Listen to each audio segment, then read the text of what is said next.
Voilà, bonjour à tous. Hein, c'est bien, il est presque un petit peu l'heure. Bonjour à tous. Donc voilà, nous allons entendre une intervention, une conférence sur le devenir de nos petites églises rurales, bien sûr. Je me disais en vous voyant, il n'y a pas beaucoup. Vous êtes combien de curistes là? Vous levez la main, s'il vous plaît. Ah, mais si, beaucoup plus. Ah, alors, de quelle région, s'il vous plaît, rapidement? De quelle Picardie. Val-de-Marne. Ah, il y a un peu moins. Ah, si, il y a un peu de région rurale quand même, Val-de-Marne, oui. En tout cas, là où je suis, il y a déjà beaucoup trop d'églises fermées. Une paroissienne de père à père. Ah, d'accord. On se dira un mot tout à l'heure. Par là, vous êtes... Pardon? Haute-Normandie? Deauville, oui, bon. Le Val d'Oise. Ah, Val d'Oise, oui. 28 paroisses pour 3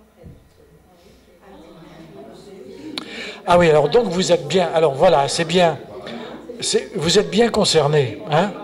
Vous êtes concernés, voilà. Il y a un prêtre de 92 ans. D'accord. Alors sinon, il y a... Vous êtes détrônés. Alors, sinon, il y a les paroissiens de Saint-Jean-Baptiste. Alors, il y a même le curé de la paroisse intéressée ou intéressante dont nous allons parler, Raymond. À côté de lui, il y a le responsable de la pastorale du tourisme du diocèse, curé de la paroisse de Notre-Dame en Pays d'Alençon, la paroisse de Thérèse. Alors, bienvenue à tous. C'est Marie-Madeleine qui va nous parler. Alors, Marie-Madeleine. Ah oui, il faut expliquer la présence de la technique, là, puis un monsieur qui se cache derrière.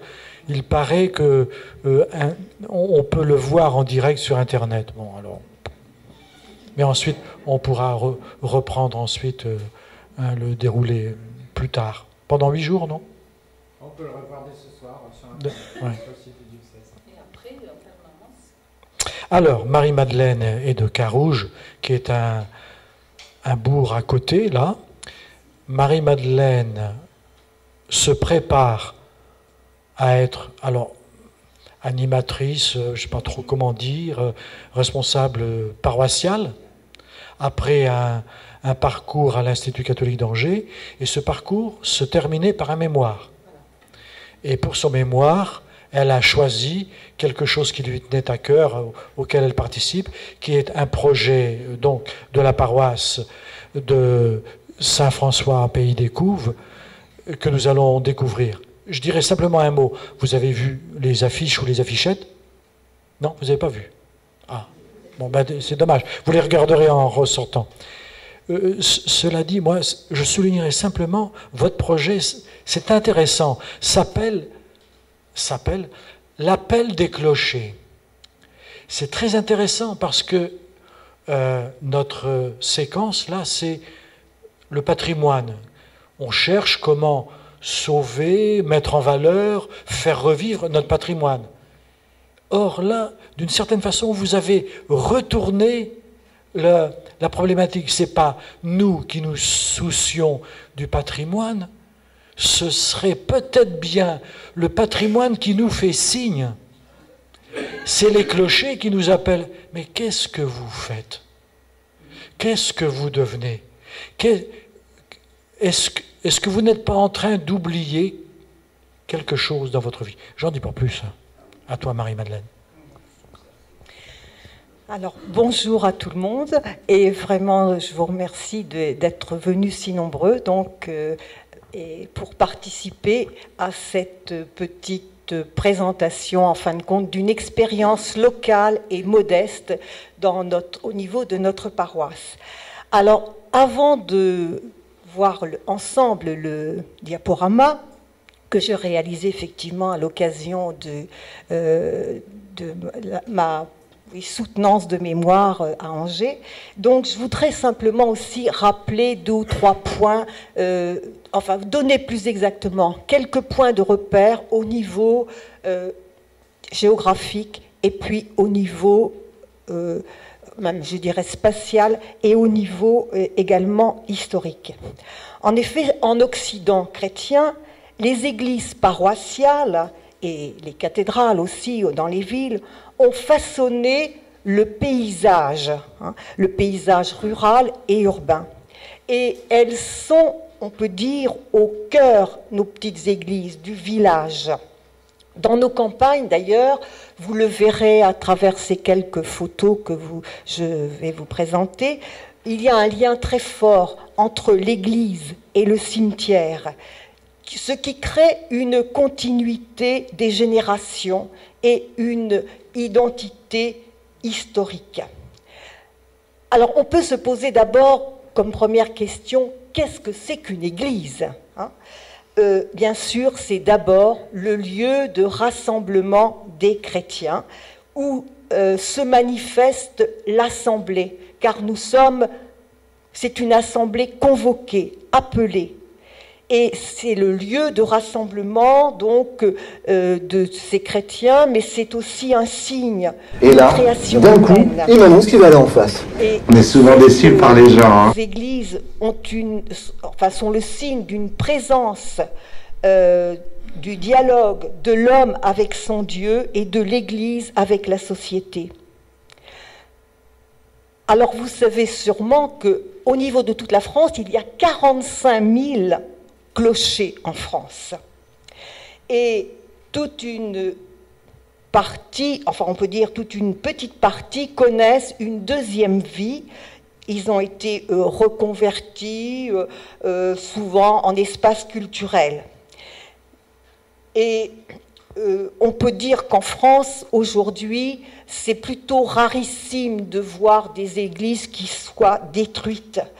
Il existe vraiment un sentiment fort d'appartenance pour les églises communales, parce qu'on y vit des mariages, on y vit des baptêmes, des enterrements, et c'est vraiment tous les jalons, on peut dire, forts de la vie.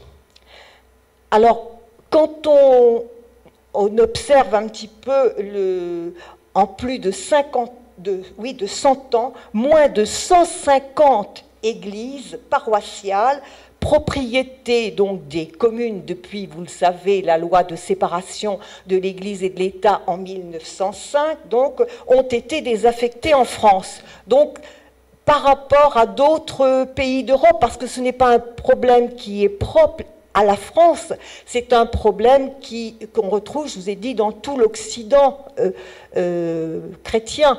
Et si vous allez même jusqu'au Canada, où il y a des églises qui sont transformées en immeubles ou encore qui sont détruites tout simplement. Bon, eh bien, je crois que là, en France, il y a un paradoxe quelque part. Notre société qui est très engagée, enfin qui se veut très laïque, est très attachée, en fin de compte, à ce patrimoine culturel. Alors, je vais maintenant vous montrer, à partir de ce diaporama, les quelques réflexions que j'ai été amenée à faire sur ce thème foi et patrimoine. Quel avenir pour nos églises rurales? Quels enjeux représentent-elles pour la mission de l'Église aujourd'hui?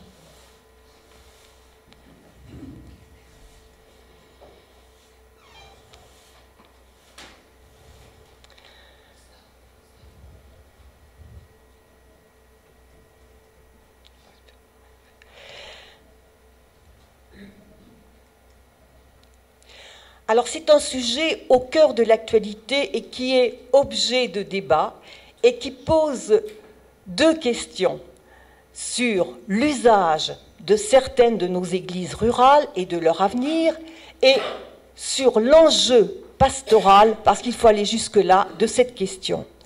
Alors, dans mon travail, j'ai été amenée à abordé la question à partir, parce qu'il s'agissait de travailler dans un esprit de théologie pratique. Donc, je suis partie d'un exemple local, à savoir cette expérience originale, modeste bien sûr, que nous avons vécue sur la paroisse Saint-François-en-Écouves, donc dans notre diocèse. Et ça s'appelle donc l'appel des clochers. Et dans un deuxième temps, j'ai été amenée à faire un élargissement et une réflexion de théologie pratique. Il m'est apparu important de définir quelques mots-clés qui, évidemment, sous-tendent ce sujet, à savoir qu'est-ce qu'on entend par patrimoine, par foi, patrimoine religieux, patrimoine culturel. Donc c'est bien sûr ces mots-clés qui sont au cœur de ce sujet.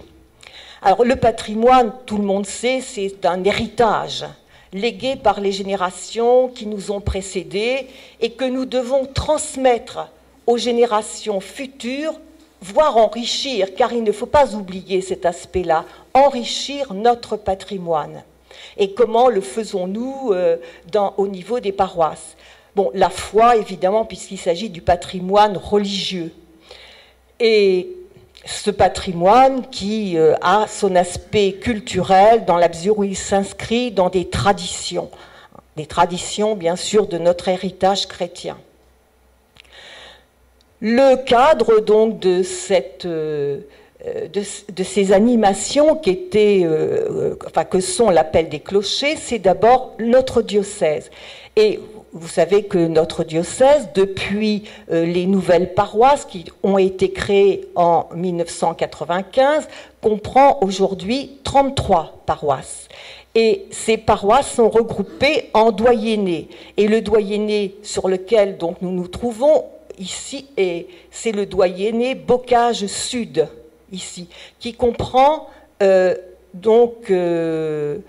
six paroisses, à savoir ici Notre-Dame du Houlme au niveau de Briouze, ensuite Saint-Sauveur en Dauphrotté, Notre-Dame en Passé, Sainte-Geneviève des Andennes et Saint-Jean-Baptiste en Pays Fertois, et enfin, ici, donc complètement au sud-est de ce Bocage Sud se trouve la paroisse Saint-François-en-Écouves, où justement on a expérimenté cette animation. Mais alors je voudrais quand même bien insister sur le fait que je n'ai aucune prétention d'apporter des solutions, d'apporter une réponse toute faite, si vous voulez, à la question que nous nous sommes posée.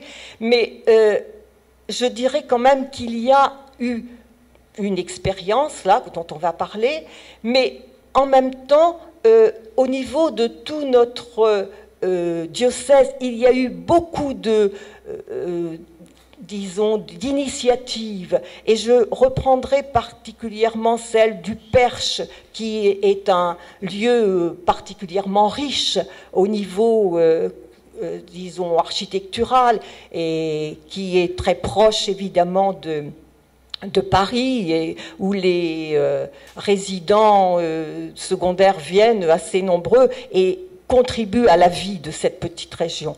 Mais nous, on a vécu autre chose, et c'est ce que je vais essayer de vous présenter. Alors voici notre paroisse avec son église centre, Carouge, et depuis 1995, donc, cette paroisse compte 17 clochers. Alors c'est une paroisse vraiment rurale, qui n'est pas très peuplée. On représente, vous voyez, 1% de la population du diocèse. Alors cette expérience donc originale, donc qu'on appelle l'appel des clochers, donc tire son nom du symbole que représentent justement les cloches comme appel au rassemblement des chrétiens par Dieu pour faire communauté. Et l'objectif de ces animations, justement, est de faire découvrir les églises rurales lieu de mémoire collective et patrimoine de chacun. Alors pendant 6 mois, dans le cadre de mon travail, de mon rapport de stage, donc j'ai été à toutes ces animations sur 6 petites communes, dont l'une était, enfin l'église était fermée depuis 20 ans à peu près, et pour la circonstance, on l'a remise en action, enfin si on peut dire, avec une animation. Donc c'est à Longnaud qu'en janvier 2009, là, il y a eu un véritable galop d'essai, on peut dire, de ces animations. Alors chacune de ces animations comprend 4 temps forts. Un temps d'accueil dans l'église, alors parce que par le maire qui nous présente évidemment le bâtiment et la commune dans son histoire, sa géographie, ainsi que les réalisations, les soucis actuels et les projets. Parce qu'en effet, dans tous les cas, c'est ça aussi l'originalité, je dirais, de l'appel des clochers, c'est d'impliquer les municipalités dans ces animations d'église. Le deuxième temps est consacré généralement, donc, lors de ces animations, à un enseignement qui peut être sous forme de visites, de marches à thème, d'ateliers, de conférences, selon bien sûr la saison, les ressources de la commune. Et il y a toujours un temps fort, qui est toujours très apprécié d'ailleurs, de convivialité, autour évidemment d'un goûter partagé qui permet des échanges informels, qui permet de créer du lien, parce que c'est ça aussi ce qui était recherché dans ces animations, créer du lien et jouer la carte du partenariat. Mais autre originalité, et c'est là peut-être ce qui est spécifique à l'appel des clochers, c'est qu'avec le culturel, nous avons toujours proposé, je dirais bien proposé, un temps de prière. Alors venez ceux qui voulaient, bien sûr, ils pouvaient, vous voyez, c'est un peu à la carte. Certains venaient simplement pour le goûter partagé, ou d'autres venaient simplement au début, et puis d'autres venaient simplement pour le temps de prière. C'était vraiment très ouvert, hein. Alors, c'était des vêpres adaptés dont, je vous dis, l'heure était annoncée par les tracts, les affiches, afin que tous les paroissiens puissent nous rejoindre. Donc c'est ça, la formule, si on peut dire, de l'appel des clochers et son originalité. Ces 4 temps forts. Alors ces animations, on peut dire qu'elles ont eu le mérite de mettre en relief ces petites églises qui sont fermées, bien sûr, aujourd'hui, parce que, ou disons, qui s'animent lors d'un, si on peut dire, d'un mariage, de la fête du pays, parce que notre curé, c'est vrai, a le souci de vouloir toujours garder le lien, parce que ça aussi c'est très important, entre l'église centre et puis les petites églises de la périphérie. Et c'est comme ça, je pense aussi, qu'on peut garder la vie dans ces petites églises. Donc, et les gens sont souvent émerveillés des trésors qu'ils découvrent, comme par exemple ici au Ménil-Seller, ce retable qu'ils avaient vu depuis 60 ans, là, comme une habitante qui dit « Bon, vraiment, je redécouvre mon église, je n'avais jamais remarqué la beauté de notre église, et pourtant ça fait plus de 60 ans que je la connais ». Et là, ce petit retable du XVIIIe siècle, c'est vrai, a été bien commenté par la femme du maire, d'ailleurs, à cette occasion. Et aussi, je crois que beaucoup, lors de ces animations, avaient l'impression que, comme l'a dit un des participants, que ces églises fermées, rendues au culte à ces occasions, c'est comme une pile qui se recharge. Et je trouve que la formule était très belle, c'est pour ça que j'ai voulu la relever et la mettre en valeur. Alors ces petites églises, qui sont certaines tout à fait banales qui ont été reconstruites, qui ont été construites ici au XIXe siècle, comme celle de Sainte-Marie-la-Robert, eh bien, elles ont plus qu'un charme, c'est, comment dire, une présence qui est liée à l'histoire du pays. Et vous avez, par exemple, à Sainte-Marie-la-Robert, il n'y a pas de monument aux morts. Mais par contre, il y a dans l'église, ici, sur la gauche, une plaque commémorative des morts des deux guerres qui tient lieu de monument aux morts. Donc, en fait, on se retrouve là lors des fêtes patriotiques civiles pour un temps de, je dirais, de civisme dans cette église, et aussi on fait quelque part, c'est l'âme de la commune, quoi. Alors, lors de ces animations aussi, on crée du lien, comme je vous l'ai dit au début, et lors de tout simplement de balades sur un des sites qui est significatif de cette commune. Par exemple, ici, au niveau de Chahin, une exploitation forestière très importante donne la vie à cette commune. Et nous sommes allés donc dans cette cathédrale, comme l'appelait d'ailleurs, qui est décédé maintenant, le propriétaire de cette forêt. Et là, c'est vrai qu'au cours de ces animations, eh bien, on parle, on échange, je vous dis, on crée du lien, hein, et une fraternité se construit. Lors de ces animations aussi, il y a toute une préparation avec ce que Servan-Desmoulins appelle le ménage en sacristie. Et là, on y découvre quelquefois des trésors qui sont restés dans des coins de placards. Et ici, avant d'organiser cette animation sur la petite commune de Livet, eh bien, nous avons eu contact avec les gardiennes du temple, si j'ose dire, c'est-à-dire ces dames très dévouées qui font le ménage. Bon, c'est des gestes simples, humbles, mais qui donnent toujours une vie à ce lieu qu'est l'église, qui est d'ailleurs le bâtiment central de la petite commune.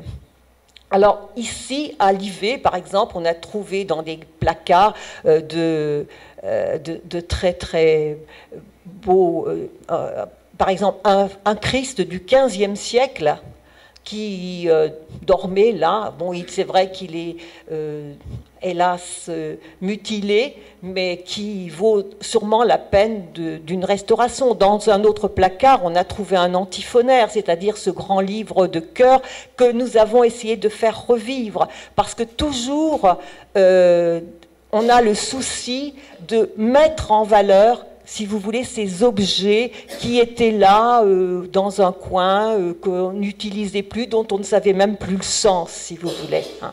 Comme les bannières aussi, une très très belle bannière qui servait le jour de la fête de l'Assomption, par exemple. Mais l'intuition aussi de l'appel des clochers, c'est d'avoir toujours joué la carte du partenariat. Et c'est vrai qu'en 2009, au moment donc, où nous faisions ces animations, eh bien, il y a eu une initiative du Conseil général, de la Fondation du patrimoine et de la préfecture qui a mis sur pied ce qu'on appelle Pierre en lumière. Vous voyez, c'est une autre façon de faire une nuit blanche, quoi. Mais enfin, dans notre petit... notre petite paroisse, là, donc, on a joué cette carte, je vous dis, du partenariat avec la société civile, et là, nous avons l'appel des clochers, vous allez le voir, c'est joint à cette animations de Pierre en Lumière, par exemple la nuit du 16 au 17 mai 2009. Nous avons fait revivre pour un temps, vous voyez, le prieuré de la Lande de Goût.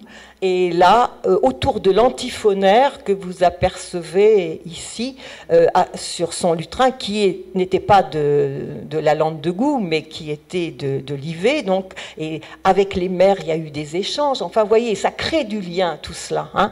Et nous avons organisé une soirée où des gens sont venus chanter du grégorien, même, donc à cette occasion. Et puis, il y a eu l'intervention de trompes de chasse devant le très très beau portail du prieuré de la Lande de Goût, qui est connu dans le monde entier, notamment par des chercheurs d'art roman. Hein. Il y a eu même une thèse qui a été faite sur ces fameux chapiteaux et ce portail d'entrée. Donc là encore, une façon de mettre en valeur tout ce patrimoine religieux. Et il y avait la participation des maires, des communes, mais aussi toute une petite équipe, évidemment, qui était très dévouée et qui a beaucoup fait. Alors, toujours dans cet esprit, vous voyez, les maires sont impliqués. Donc, le lendemain, nous avons ramené l'antiphonaire, bien sûr, dans l'église où nous l'avions trouvé. Le maire lui-même est venu nous présenter sa commune avec tous ses soucis, mais aussi en même temps tout ce qu'il essaie de faire pour garder ce patrimoine. Alors, en conclusion sur cette première partie, je voudrais dire que l'appel des clochers, donc, est une réponse, parmi d'autres, j'insiste, aux questions que l'on peut se poser en matière de patrimoine religieux. Et il met en lien le propriétaire, c'est-à-dire la commune, l'affectataire, à savoir le curé, les chrétiens, mais aussi toute personne attachée au patrimoine. Et lors de la préparation aussi de ces animations, donc avec les maires et les bénévoles, les habitants du village, on peut dire, reprennent conscience de la valeur de leur patrimoine. Et rien que pour ça, ça vaut la peine, je crois, de vivre ces expériences.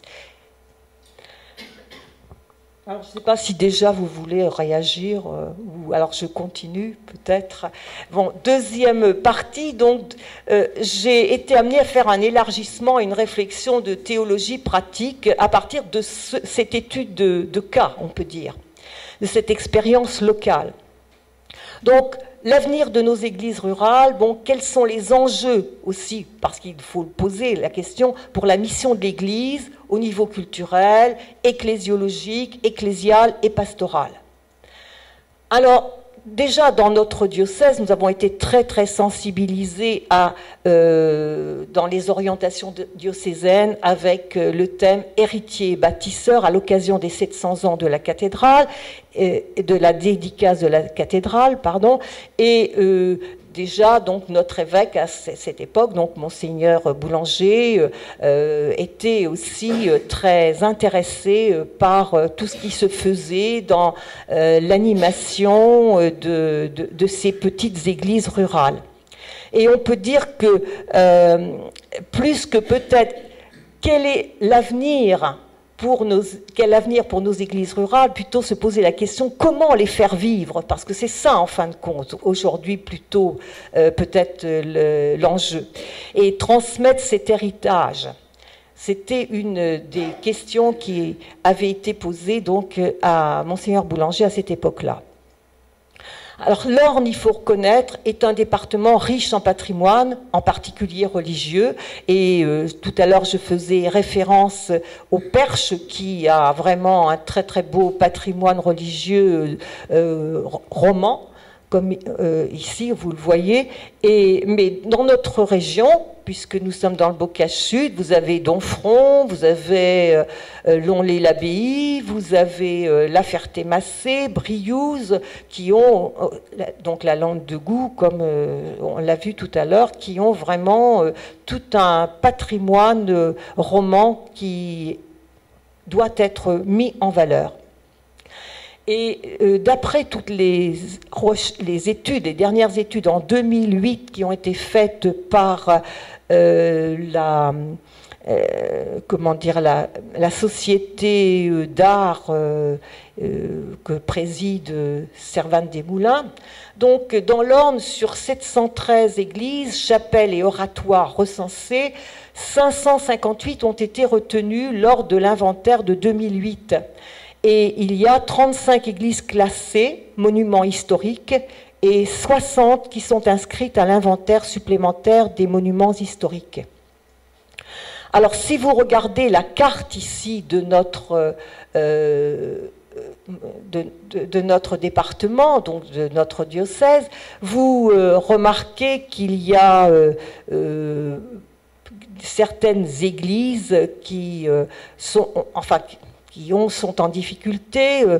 Sur 17 points noirs identifiés, par exemple, il y en a quand même 9 qui ont été retenus pour être améliorés. Parce que, en fait, la Fondation du patrimoine de l'Orne a dressé donc un bilan plutôt positif, on peut dire, de l'état des lieux de nos églises. Et 4 critères ont été retenus. D'abord, la qualité architecturale et le mobilier meublant, la valeur historique ou la dévotion particulière, le potentiel touristique et l'inscription au site touristique, et enfin le cadre environnemental, la protection des abords. Et sur les 337 églises, eh bien, 60% ont obtenu une note supérieure à 10. Je ne sais pas si vous voyez un petit peu comment ça fonctionne sur ce graphique, mais ici, donc, toutes les églises que vous voyez ici donc, ont obtenu une note supérieure à 10. Donc, ce qui est quand même un beau bilan. Par contre, les églises les plus en difficulté, qui sont l'objet, enfin qui pourraient être l'objet de restauration, sont quand même pas trop, enfin sont moindres. Mais parmi les 9 à traiter en priorité, alors vous avez Domfront, l'église Saint-Julien. Vous en avez entendu parler. Encore dans notre région, enfin du côté de Belfond, la chapelle de Cléré. Et puis, vous avez Alençon, l'église Saint-Roch. Autrement, parmi aussi l'église de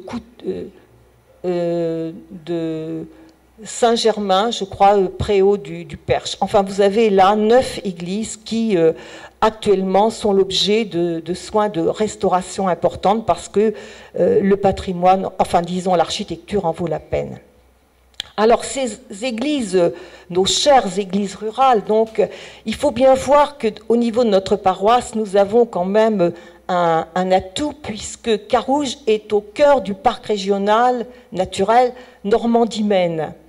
Et c'est vrai que ces petites églises, avec le cimetière, comme je vous le disais, autour, qui c'est vraiment typique des églises rurales, ont un charme inouï, mais en même temps, elles sont tout un symbole de la vie de la commune.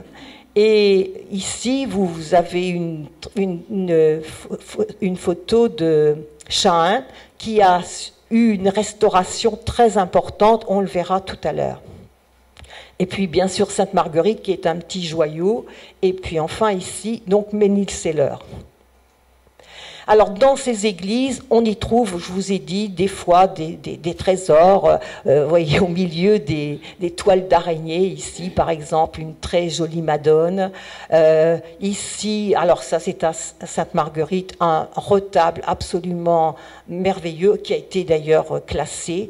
Une chaire mobile qui est unique dans notre région, dans le coin, oui.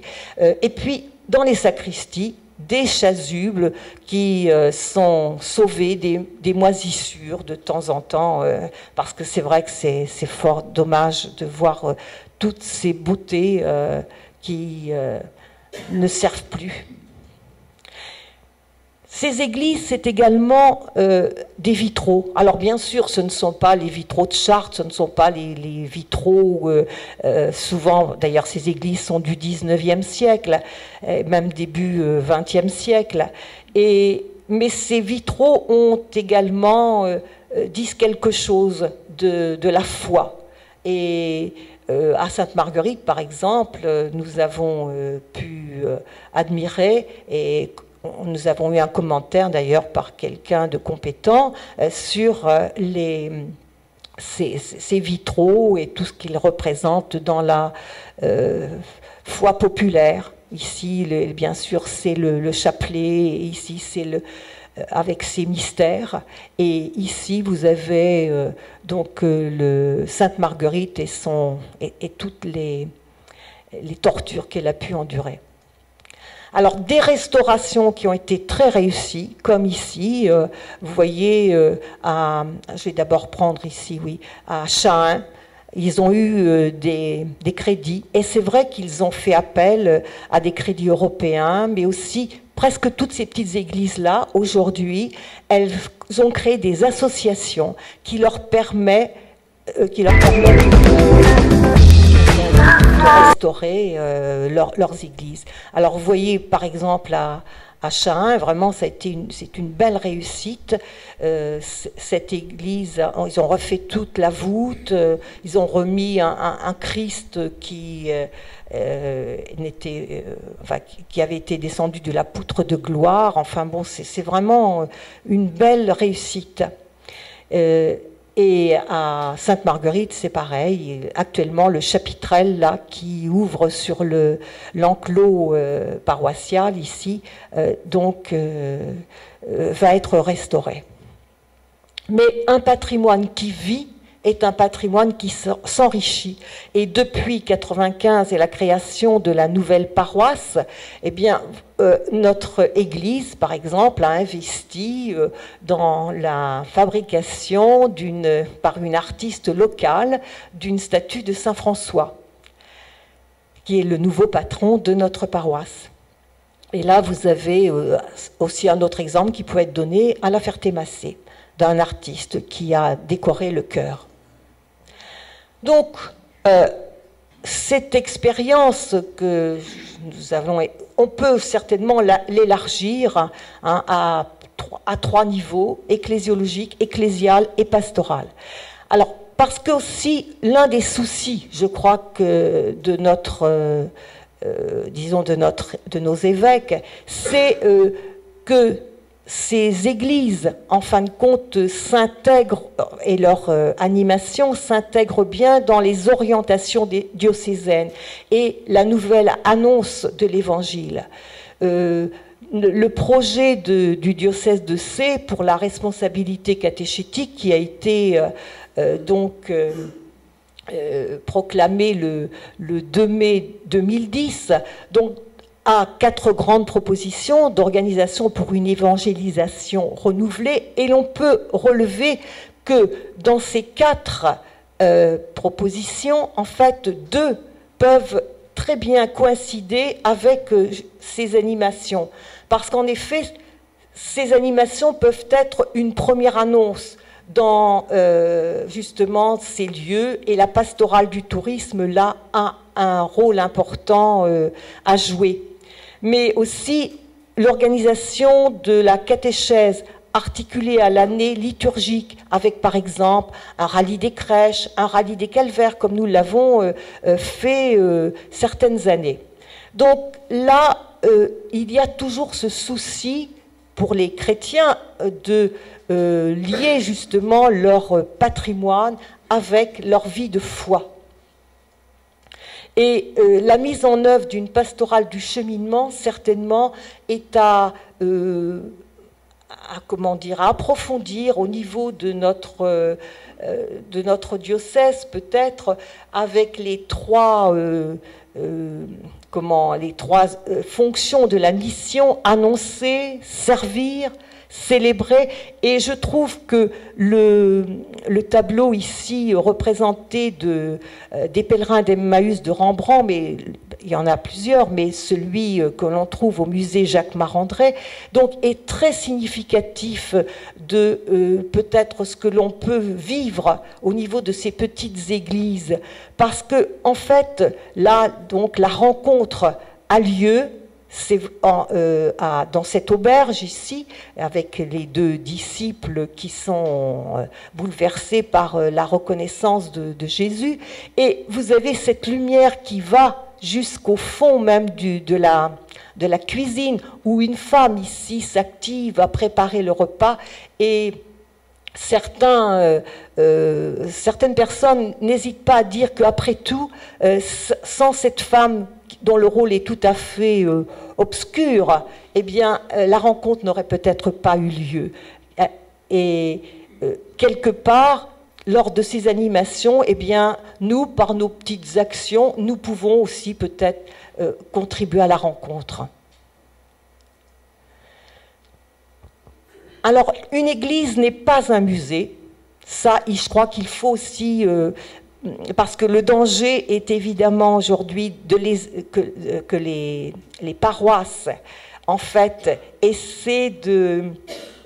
Pas les paroisses, pardon, les communes essaient de récupérer, c'est normal, ces églises pour des animations plus ou moins profanes, mais l'église, c'est vraiment un lieu qui dit la foi de ceux qui l'ont bâti, de ceux qui continuent de s'y retrouver, et c'est là encore que se pose la question, c'est à nous, chrétiens, justement, de contribuer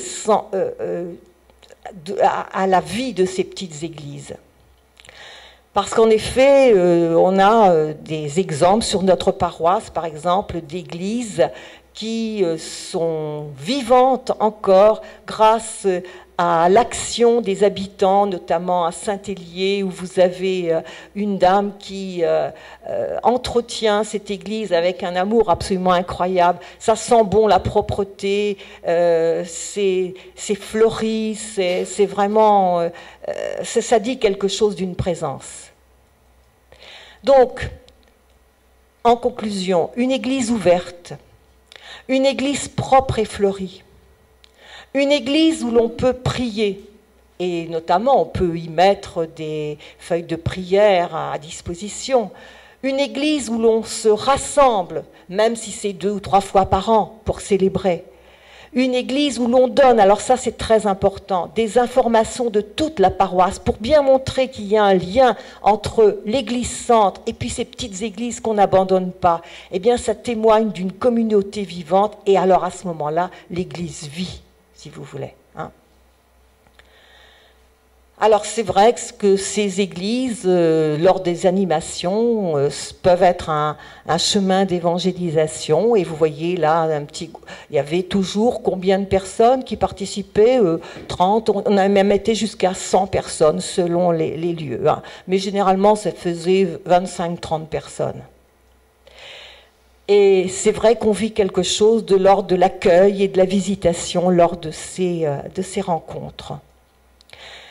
Vivre ensemble dans une communauté élargie et ouverte, c'est un enjeu, comme ici on l'a vécu dans la collégiale du château de Carouge, à l'occasion d'un événement très important qui était les 80 ans de notre curé. Donc, faire église et faire vivre nos églises, c'est ça, en fin de compte, qui peut être la clé. Ouvrir les églises ne participe donc pas seulement d'une volonté de valoriser du patrimoine, parce que ce n'est pas une affaire de vieilles pierres, mais c'est également de créer ou recréer un lien entre grand public et religion. Et d'ailleurs, le cardinal 23 a pu dire que nos églises vivront si nous les habitons de notre vie et de nos prières, si elles sont vraiment la maison où se rassemblent les chrétiens pour la rencontre avec Dieu. Mais c'est à chaque chrétien de manifester son attachement à son Église par l'usage qu'il en fait. Donc, en conclusion, bilan et perspective, je crois qu'il faut rappeler que la paroisse, avec ses clochers, par exemple, nos 17 clochers, c'est le cadre naturel de notre enracinement dans la foi. La paroisse, si, disons, c'est pas que les églises, c'est aussi une présence chrétienne qui se dit dans une proximité conviviale, où on crée ou recrée du lien et où on donne à voir un visage de la foi. Et l'appel des clochers aussi, donc je vous ai dit, a joué la carte du partenariat avec la société civile. Et ici, vous voyez, c'était encore à la Lande de Goules, on a eu aussi une animation qui a eu beaucoup de succès. Alors, quels enjeux dans tout cela? Premier enjeu, une première annonce et un lien avec l'année liturgique. Deuxième enjeu, le partenariat avec la société civile. Et le troisième enjeu, constituer une communauté chrétienne vivante, unie et témoignante. Donc l'appel des clochers, on peut dire que c'est une belle intuition et une initiative à poursuivre et à enrichir. Alors vous voyez aussi qu'on a toujours appelé tout le monde, enfin disons toutes les générations et qui ont plus ou moins participé, mais enfin on va voir tout à l'heure les limites, hélas, parce qu'il y en a aussi. Et puis ça marche à un moment peut-être, et peut-être qu'on se fatigue aussi. Alors quelles ouvertures? Eh bien, au final de cette expérience, de cette recherche, il m'apparaît qu'il faut ouvrir la réflexion à plus large que notre petite paroisse, partager nos expériences, ne serait-ce qu'au niveau du diocèse, mais il y a bien d'autres expériences qui sont faites à l'échelle de la France. Et pour les projets, je terminerai en disant donc qu'il faut jouer la carte du partenariat avec la société civile, donc je l'ai déjà dit, maire, fondation du patrimoine, etc. Travailler en collaboration, ça c'est très important, avec les EAP, c'est-à-dire les équipes d'animation pastorale, les paroisses, la pastorale du tourisme, qui a un rôle très important à jouer, la commission d'art sacré et le service art, culture et foi. Mais aussi, pourquoi pas, s'ouvrir, comme ça a été fait du côté de Mortagne, je crois, enfin dans le Perche, s'ouvrir au dialogue interreligieux, associer nos frères anglicans, orthodoxes, protestants à des projets comme ça a été fait à Verrières, où là ils font des animations aussi avec ouvrir la Bible, etc. Manifester la vitalité aussi de nos communautés paroissiales et diocésaines, et pourquoi pas, ça c'est une petite proposition qui d'ailleurs dont la réalisation est déjà réelle dans les Hautes-Pyrénées, faire un festival des petites églises rurales à l'échelle du diocèse. En tout cas, je crois qu'il faut bien être convaincu que c'est à nous, chrétiens, de redonner du sens à nos clochers, d'en faire des lieux vivants pour tous, autour desquels se crée ou se recrée du lien social et peut, pourquoi pas, se dessiner une première annonce. Et je terminerai par cette dernière diapositive qui est un résumé de ce qui peut se faire. La pastorale du tourisme au niveau de notre diocèse a un rôle sûrement important à jouer, mais vous voyez aussi, bien sûr, Pierre en lumière, rentrer donc dans ce partenariat avec la société civile, jouer avec le mécénat, et ici, dans notre petite église de Sainte-Marguerite, vous avez un personnage très médiatique qui s'appelle Jane Birkin, et qui s'est prise d'affection pour cette petite église. Alors pourquoi pas avoir comment dire, le soutien de personnalités comme cela qui organisent d'ailleurs de temps en temps des concerts et prochainement, pour Noël, il y aura des carols qui seront chantés par un groupe de jeunes Anglaises qui vont venir. Et déjà l'année dernière, elles sont venues. Et puis, bien sûr, tout ce qui concerne les partenariats avec et aussi les associations qui ont un rôle très important.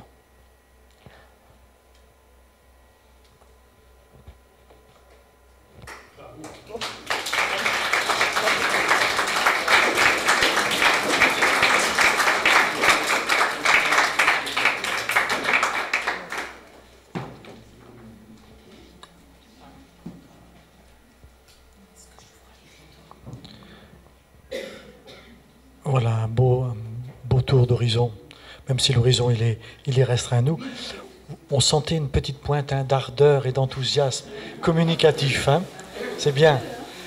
Alors, ce que je vous propose, c'est peut-être dans un premier temps, on reste pour peut-être échanger, discuter sur votre expérience, enfin, et sur ton exposé, et sur tout ce que tu as, comment dire, discerner, évoquer.